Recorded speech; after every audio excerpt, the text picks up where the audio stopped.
And he did formally take the unconditional surrender of Germany on 2nd May. As initially he was asked on 29th for a conditional surrender by Goebbels, but they're like, nah, I don't have the authority to authorize anything unconditional, or just let's continue. But I'm definitely gonna put him as one of the most underrated commanders, because without him, we don't know how the war could have panned out. Just throwing it out there. And that brings us to an end with the Soviets. Soviets.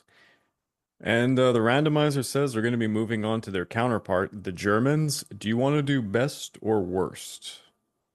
I think maybe we could start with the worst, because I know Okay. you'd be literally also were just talking about one of the battles that this guy's Yeah, involved in. So it is kind of a segue. So I don't think it's a surprise to anybody because when you're thinking of the worst land generals, so we're not going to be considering a certain somebody who controlled the Luftwaffe because he's an easy target, but General Field Marshal Friedrich Paulus is definitely one of the ones that always comes to mind. And I'm going to try and be a bit more nuanced because I think everyone knows the general story, but I'll look into a little bit why that happened. So for those who don't know, during Operation Uranus, when the Soviets finally relieved Stalingrad and completely encircled and destroyed the German forces under Paulus's command in an absolutely extravagant fashion. Well, it was mostly because Paulus was Paulus. Paulus was, I don't know how else to describe it. He was the greatest Hitler loyalist of all time. He would only obey Hitler's orders. He only wanted to find out what Hitler's directives were, and he followed it to a T, and it was absolutely to the detriment of his men. He lacked any sort of initiative, and I really mean this. There's a lot of generals on this list who lack initiative. This guy takes it to the absolute extreme. He was not bold at all in his actions. He completely relied on orders from Hitler, and well, the whole I'll just add something, if you don't mind. yeah, go for it. He was actually appointed as chief of staff to Guderian's 16th Army Corps.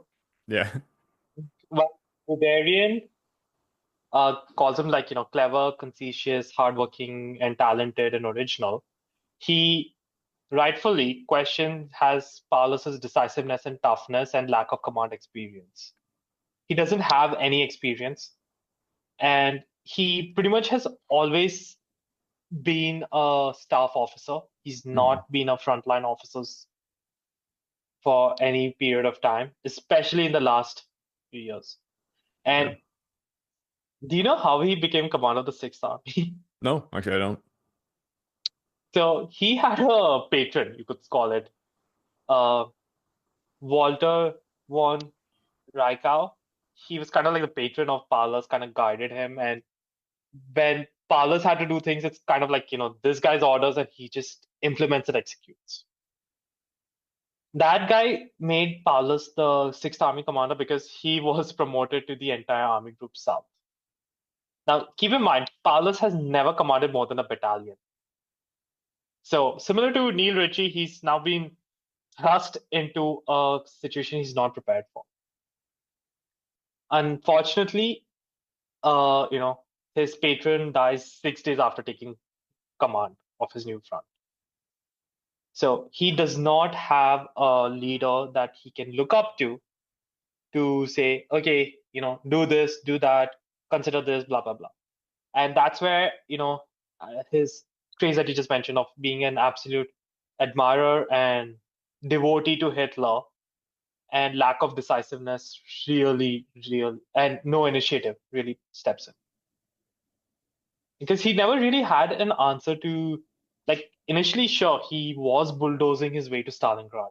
Yeah, but he has all the advantages. They're hitting the city with artillery bombardments, aerial bombardments. I mean, it's like, yeah, no, duh, you're gonna take key parts of the area and all that. But as soon as the battle started to get close and the hand-to-hand combat came about, like he didn't really have answers to any of this. He wasn't thinking outside the box, and he basically just Yeah, erects a that's siege and sits there. Yeah. that's exactly like General Shukyov's Hmm. tactics working brilliantly, and it serves its purpose. And you have the failed relief attempt by Manstein because the Germans are undersupplied as a whole. And at the same time, Manstein also says that I can't rescue you alone. You also have to break out from within. And he Then doesn't our even forces can try. link up Yeah. and yeah, because uh, Kurt Zeitler, the new chief of the army staff, got Hitler to allow Paulus to break out on the condition he holds Stalingrad. Yeah. I think I'll just leave it there. But just because I know I want to be more nuanced because everyone kind of has an idea of Operation Uranus, but like just to go a little bit more in depth into it, some other things that you can criticize Paulus about was like while they're being put into this pocket and being slowly surrounded, he's a very uncharismatic guy. He's not even at the front lines. He basically just sits in his little, tent the whole time. He doesn't see the men, so they're getting demoralized. He doesn't even like they're not perceiving him to be suffering like they are because they're really suffering. And then he loosens up his flanks and he puts the Romanians and the Italians on like the weakest areas. And obviously, the Soviets see this. And whenever the Soviets see the Romanians or the Italians, they're going to attack those positions because they know those guys are going to get just rolled over. No insult to those guys, by the way. The Italians actually at Stalingrad fought well. The It's just Alpine that Division, I think the problem is the Germans never gave them the supplies. So what do yeah. you fight back with? And I That's the think biggest problem. the last thing that I would say about him, which is an egregious error, he believed Goring's Luftwaffe would be able to supply him in his pocket. Yeah, Yeah. yeah. I think it was said that with his remaining strength, he needed like 700 tons of supplies every day. And Goring's like, yeah, absolutely, no problem. I'm going to get it to you. And Hitler's like, you heard that?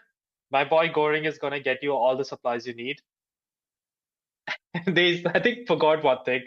The Soviets also have an air force now, which has been revamped and modernized. Yep.